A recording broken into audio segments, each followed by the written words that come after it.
have a trust.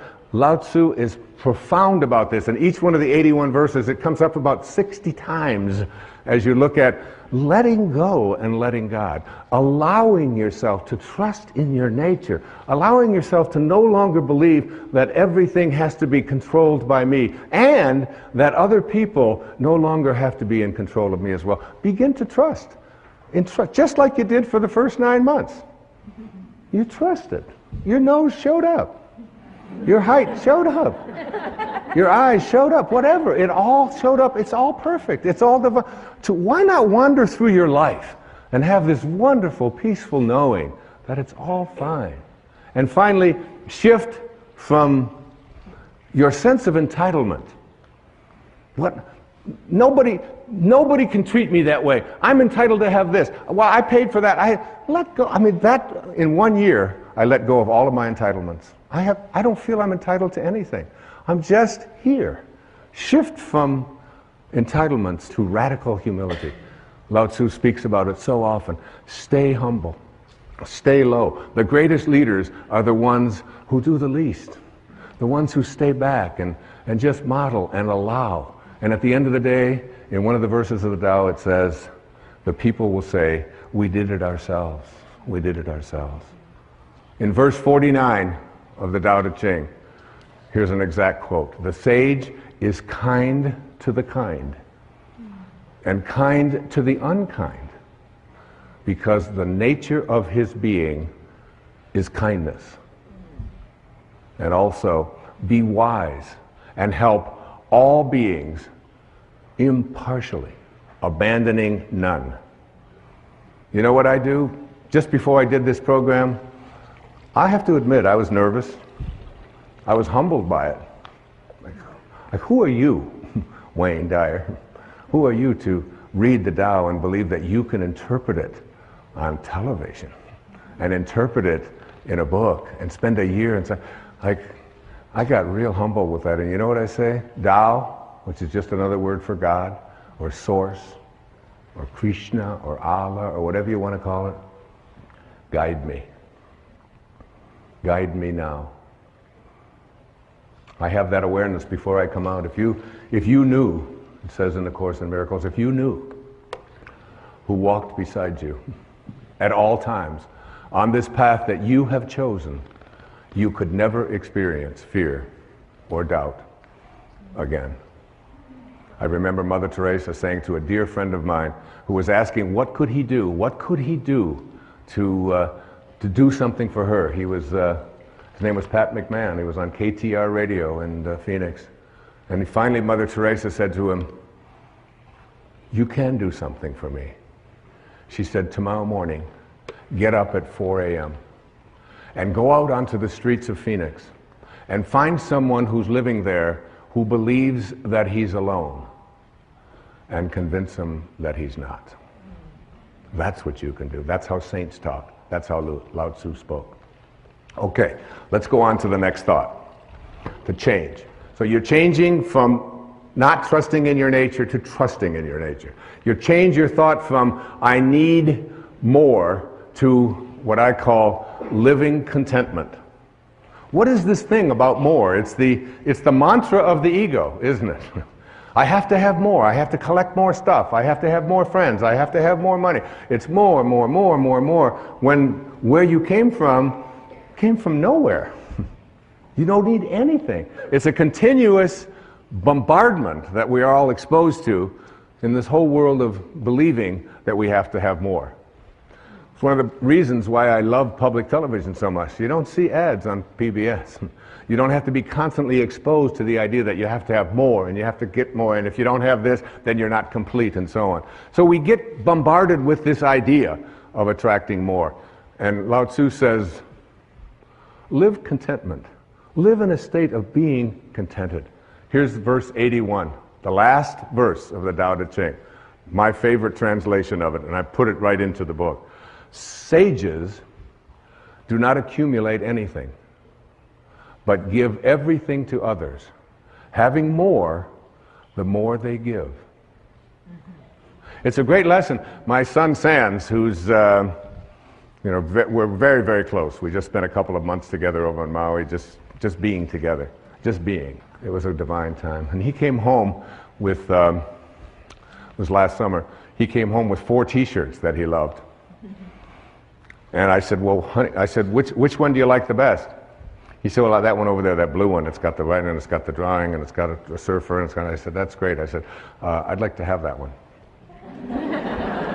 He said, no, Dad, that's my favorite. That's the one I like the best. I said, I know. I said, that's the one. Would you mind if I had that one? He said, I would mind a lot if you had that one. He said, maybe you can have one. I'm not so crazy about this one over here. I said, so you're going to give me something you don't like? You know, I said, that's the one. I love that because we have the same taste. Could I have that one?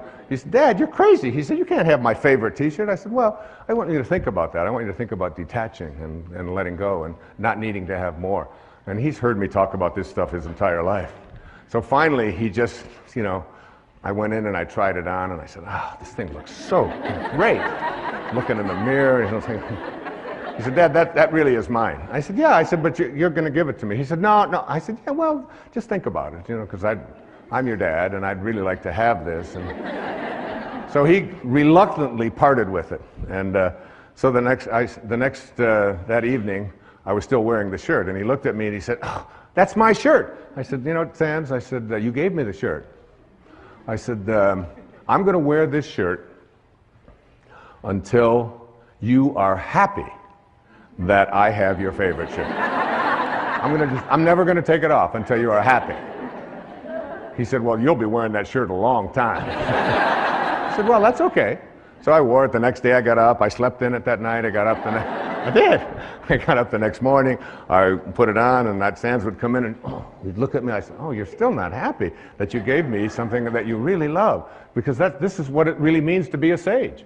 This is what it means to be a divine being, to be someone who's willing to depart with not the things they don't like, but what they do like. I wore it the next day. I wore it the next day. I wore it for 2 weeks. Take it off only to wash it, put it right back on. 2 solid weeks. Each one of my children will tell you. Finally, one day he said, Dad, I'm so happy. I am so thrilled that you have that t-shirt. I said, oh, that's great. I can finally take this thing off. I'm going to just give it away. But it's like, what a great lesson in that. The idea that you take, you know, there's a rule. It's called the 80-20 rule. And in the 80-20 rule, it says, everything that you have, all of your stuff, 20% of it is what you use. All of your clothes in your closet, 20%. You just keep using the same 20% over and over. 80% of the clothing that you have in your closet, for so many people, is something that you never use. You don't wear it. You look at it, you store it, you think, well, there might come a day, oh, I can't part with that, even though you've been carting it around. Every time you move it and you put it. Take the 80% that you don't use, says Lao Tzu, and give it away. Give it away. Lao Tzu said that when your cup is full, stop pouring. When your cup is full, stop pouring. We have an obesity crisis in the United States, in the Western world. The obesity crisis can be handled if you just read the Tao. If you realize, in verse 33, it says, if you realize you have enough, you are truly rich. If you could just learn something called portion control, where you just take a bite and you say, is my cup full? Stop pouring. Stop pouring. In other words, instead of filling yourself with that which is already a surplus, in the Tao it teaches us to take surpluses and to reduce them, and to take deficiencies and increase them, so that we create balance in our lives, to be in balance. You can take the jewelry that you don't use. You can take the clothing and then once you've given away the 80% that you don't use, take one of the things that you really like and practice giving that away. It's such a wonderful way. Listen to this poem. It was written by a great Persian poet named Hafiz. It says, even after all this time, the sun never says to the earth, you owe me. Just look what happens with a love like that. It lights up the whole sky. It lights up the whole sky. There's no owing. There's no owing. You don't have to be, you can practice living in a state of contentment. This was so powerful for me. You just can't imagine how good it felt for one entire year to walk through every day and say, I'm content, I'm content. I start out every morning of my life. The first words, Hafiz says, if there's only one prayer that you say every day, make it thank you. Just say thank you. That's how I start. Wake up, thank you, God. Thank you. Thank you, Source. Thank you, Tao. Whatever you want to call. The opening line of the Tao says, the Tao that can be named is not the Tao. As soon as you put a name on it, it dissolves. There's no name for it. It's just endlessly, invisibly, constantly in a state of creating out of a state of love.